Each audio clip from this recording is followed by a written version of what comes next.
Tumbal Pesugihan Buaya Putih. Ketika aku masih kecil, ada salah seorang tetangga kami yang hidupnya serba berkecukupan, usahanya maju, rumahnya bagus, dan uangnya banyak. Saking banyaknya uang tersebut, mereka membuka usaha baru, yaitu menjadi rentenir, si lintah darat. Semakin hari kekayaannya semakin bertambah banyak. Akan tetapi hal itu berbanding terbalik dengan kekayaan hati yang dimilikinya yang kian hari kian menipis bahkan mungkin menghilang, tidak punya kekayaan hati sama sekali. Oleh karena itulah, mereka selalu membusungkan dada mereka dan menganggap tetangga mereka hanyalah lalat-lalat pengganggu sehingga tak perlu menjaga omongan kepada tetangga. Semua tetangga pernah dihinanya termasuk juga keluargaku, ayah, ibu, aku, kakakku, adikku, semuanya tidak luput dari hinaan mereka. Apalagi memang dari dulu sampai hari itu bahkan sampai sekarang, keluargaku selalu jadi bahan hinaan para tetangga. Apakah itu hanya karena ibuku orang Jawa, tapi bukankah Sunda ataupun Jawa sama saja di hadapan Tuhan, yang membedakan hanyalah ketakwaan saja. Iskandar, suami, Rohaya, istri, Budi, anak tertua, Andi, anak tengah, seumuran denganku, dan Sugianto, anak bungsu, merekalah tetangga yang kumaksudkan, rumah mereka persis berada di depan rumahku. Rohaya dan Andi, kedua orang itulah yang paling keras dalam menghina dan memusuhi kami. Cacian dan hinaan mereka berdua begitu melampaui batas untuk diterima oleh manusia. Tidak jarang, jika Rohaya ini lewat di depan rumah kami, dia meludahi pekarangan rumah kami dan mengejek keadaan rumah kami yang memang begitu sederhana. Ia menyebut rumah kami dengan sebutan Anggar 5. Bahkan tidak hanya itu, pernah suatu ketika aku sedang bermain sendiri di sisi jalan depan rumahku. Tiba-tiba si Andi datang dengan membawa bambu sebesar betis orang dewasa dan langsung mengambil uang receh yang sedang aku mainkan, maka aku pun berusaha untuk mengambilnya kembali sehingga terjadilah aksi tarik-menarik antara aku dengannya. Ketika uang itu berhasil kuambil, si Andi langsung memukulkan bambu ke pundakku dengan keras hingga aku pun terjatuh. Jika saja bukan karena pertolongan Allah, mungkin aku sudah kehilangan nyawa gara-gara pukulan itu. Saat itulah terjadi percekcokan hebat antara ibuku dengan Rohaya sehingga ibuku merasa begitu sakit hati, sampai-sampai imannya hampir luntur. Aduh, Pak, hati ini panas, dada ini terasa sesak, nafas ini tersengal-sengal, aku sudah tidak tahan lagi dengan hinaannya. Biarkan aku pergi ke Cirebon atau ke Banten, aku akan santet mereka hingga mati semuanya, kata ibuku diiringi tangisan yang terseduh-seduh di pangkuan ayahku. Sabar istriku, sabar, biarkan mereka menghina sesukanya terhadap kita. Ingatlah, Allah pasti membalas perbuatan mereka dalam waktu dekat ini. Sabar, jika mama pergi dan menyantet mereka, maka apa bedanya kita dengan mereka? Bukankah kita jadi lebih kejam dari mereka? Sabar, sesungguhnya Allah bersama orang-orang yang sabar, ucap ayahku berusaha mendinginkan amarah ibuku yang sedang memuncak. Ayahku terus menasehati ibuku dengan kata-kata yang bijak hingga ibuku pun terlelap dalam tidur di pangkuan ayahku. Beberapa bulan kemudian, apa yang diucapkan oleh ayahku benar-benar terjadi. Allah benar membalas perbuatan mereka selama ini dengan balasan yang sebaik-baiknya. Usaha mereka bangkrut, rumah tangga mereka hancur berantakan, pihak bank memburu mereka karena hutang mereka, rumah bagus mereka digadaikan, begitu juga tanahnya, perabotan rumah mereka semuanya diambil dan disita oleh pihak bank. Mendengar hal itu, ayahku berkata, tuh kan mah, Allah pasti akan membalas perbuatan mereka dalam waktu dekat ini. Sekarang lihatlah mereka sekarang lebih miskin dan lebih terhina daripada kita. Sungguh, mah, Allah itu tidak akan mengingkari janjinya. Komentar ayahku, iya, Pak Bapak benar, jawab ibuku. Beberapa minggu kemudian, datanglah Iskandar dan Rohaya untuk meminta maaf atas semua kesalahan mereka kepada keluargaku. Mereka berdua tersungkur dan menubruk ibuku, bersungguh-sungguh memohon maaf. Hati kami iba dibuatnya, tak tega kami melihat tetangga kami menghinakan dirinya di depan kami seperti itu. Walaupun dahulu mereka benar-benar telah menghina kami, tapi hati kami tetap merasa terenyuh dibuatnya. Akhirnya, dengan berat hati, kami pun akhirnya memaafkan mereka walaupun begitu terasa berat di hati kami apalagi mengingat semua kejahatan mereka. Setelah itu, mereka berdua pergi dari kampungku guna menghindari serbuan pihak bank yang menagih hutang terus-menerus kepada mereka. Kini mereka berdua telah berpisah cerai dan sekarang entah di mana keberadaannya. Semua anaknya dititipkan kepada ibunya Rohaya dan sekarang sudah besar, bahkan sebagiannya telah berkeluarga. Namun, ternyata ada rahasia di balik semua kehancuran total itu.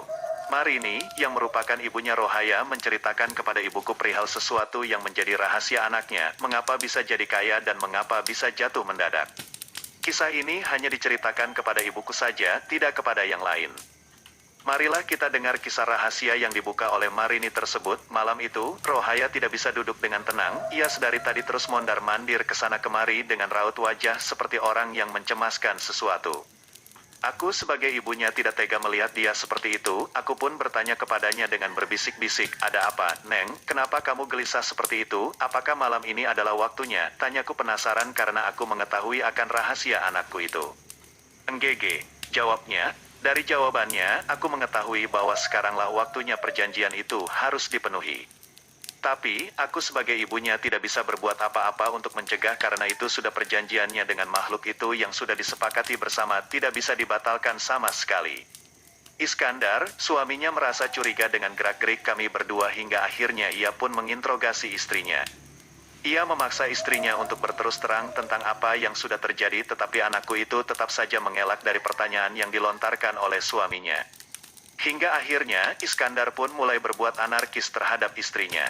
Dan oleh sebab itu, Rohaya pun berbicara jujur juga mengenai persekutuannya dengan setan. "Oke, Mas, aku jujur sekarang, aku telah melakukan pesugihan kepada siluman buaya putih karena aku tak kuat hidup miskin terus-menerus, aku tak mau dihinakan oleh tetangga, dan aku akan tunjukkan pada mereka bahwa aku juga bisa kaya bahkan melebihi mereka, dan sekarang adalah malam yang telah disepakati olehku dan siluman tersebut." Jelas Rohaya dengan nada terbata-bata dan air mata yang terburai ke pipi. "Apa kamu sudah gila? Hei, untuk apa kamu melakukan itu semua? Apakah tak cukup nafkah dariku, suamimu ini sehingga kamu melakukan pesugihan tanpa sepengetahuanku? Dasar istri tak tahu diuntung. Cepat, sekarang katakan siapa yang dijadikan tumbalnya. Cepat katakan," ancam Iskandar dengan nada keras kepada istrinya sambil memegang kerah baju Rohaya. Petik 2. "Anak-anak kita yang paling kecil," jawab Rohaya dengan gemetar dan tak henti-hentinya menangis. "Sialan, ibu macam apa kamu ini, tega mengorbankan anaknya demi keuntungannya sendiri dan demi harta dunia yang dikejarnya. Kenapa tidak kamu saja yang jadi tumbalnya?" Bentak Iskandar dengan tangan yang dikepalkan seolah-olah menahan amarah untuk tidak memukul istrinya. "Demi keuntungan sendiri katamu, bukankah kamu juga ikut menikmati kekayaan ini?" jawab Rohaya berusaha membela diri. "Iya, aku akui bahwa aku juga menikmatinya tapi itu semua tanpa sepengetahuanku. Jika saja aku tahu dari awal, aku tak sudi memakan harta yang kau dapatkan ini," jawab Iskandar dengan nafsu amarah yang menggebu-gebu. Di tengah pertengkaran hebat itu, tiba-tiba Budi dan Andi terbangun dari tidurnya, begitu pula si kecil, Sugianto. Ia merengek menangis memanggil-manggil ibunya. Segera Rohaya menemui Sugianto di kamarnya dan memeluknya erat-erat. Iskandar pun langsung mengikuti istrinya, lalu berkata, "Cepat katakan, kapan makhluk sialan itu akan datang? Cepat," ujar Iskandar kepada istrinya itu. "Nanti, pertengahan malam," jawab Rohaya yang kemudian menciumi kening anak bungsunya itu. Spontan Iskandar pun langsung menuju dapur lalu mengambil golok panjang miliknya yang sudah ia asah ketika pagi tadi dan langsung diikatkan di pinggangnya. Sedangkan aku segera meraih tangan Budi dan Andi lalu membawanya ke kamar, menyuruh mereka untuk tidur karena ini adalah urusan orang tua, anak-anak tidak boleh ikut campur. Aku berusaha menenangkan kedua anak itu dan meyakinkan mereka bahwa tidak terjadi apa-apa, ibu dan ayahnya hanya bertengkar biasa saja, nanti juga baikan lagi. Akhirnya, setelah beberapa lama kemudian kedua anak itu pun tertidur kembali dengan pulasnya. Aku pun lalu keluar kamar dan menutup pintu kamar tersebut, langsung saja aku menemui Iskandar yang dari tadi terus memperhatikan jam yang telah menunjukkan pukul 11.30 malam sambil terus-menerus memegang golok panjangnya itu. "Nak," saku dengan lemah lembut. "Diamlah, Bu, aku sedang tak mau diajak bicara," jawabnya dengan tegas. Mendengar jawabannya, aku pun langsung menuju ruang tamu, duduk di sana, dan menangis sejadi-jadinya, tak bisa menahan haru di dada.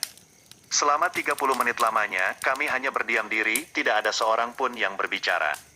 Tiba-tiba, di tengah keheningan itu, terdengarlah suara teriakan dari kamar Rohaya, teriakan itu memecah kesunyian malam. Mendengar istrinya berteriak seperti itu, Iskandar langsung berlari menuju kamar dan mendapati seekor buaya putih besar berada di kamar itu, entah dari mana datangnya dan bagaimana cara masuknya.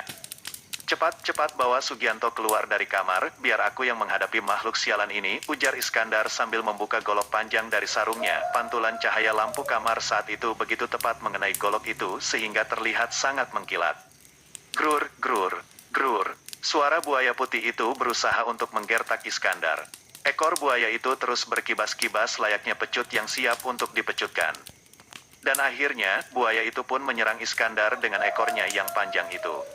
Iskandar pun menahan serangan buaya itu dengan goloknya. Iskandar pun balik menyerang buaya itu dengan segera, "Hia!" Teriakan Iskandar mengarahkan pukulan golok tajam itu ke arah tubuh buaya putih itu, tetapi buaya itu tidak terluka sedikit pun, malah Iskandarlah yang terpental hingga goloknya pun terlepas dari tangannya.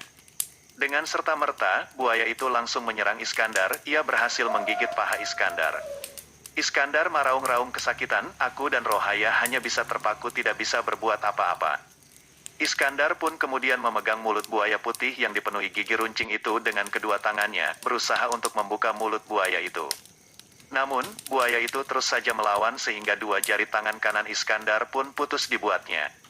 Iskandar berusaha lagi untuk melawan, ia berusaha menggapai golok miliknya yang terpental tadi yang tidak jauh dari tubuhnya. Setelah berhasil didapatkan, Iskandar mengayunkannya dengan tangan kiri ke kepala buaya itu hingga buaya itu terlihat kesakitan dan melepaskan gigitannya pada paha Iskandar. Dalam keadaan itu, Iskandar berusaha untuk berdiri padahal paha kirinya itu sudah terkoyak dan darah pun berkucur begitu deras bekas gigitan buaya tadi. Setelah berhasil berdiri, Iskandar pun memegang goloknya erat-erat dengan tangan kirinya, berjaga-jaga kalau buaya itu menyerang kembali. Namun, ternyata di luar perkiraan, buaya putih itu tidak menyerang lagi, buaya itu malah menghilang bagai asap putih yang ditiup oleh angin. Ya, buaya itu telah pergi yang berarti sebagai pertanda bahwa teror telah usai dan perjanjian telah dibatalkan. Melihat keadaan suaminya yang terluka parah itu, Rohaya memberikan Sugianto kepadaku, ia langsung menuju suaminya dan membopongnya keluar kamar dan langsung mendudukannya di kursi sedangkan darah masih terus saja mengalir dari tangan dan juga paha Iskandar. "Neng, cepat bawa suamimu segera ke puskesmas sebelum dia kehabisan darah, perintahku pada anakku." Rohaya pun menghidupkan motornya, dan langsung membawa suaminya ke puskesmas yang memang saat itu buka selama 24 jam.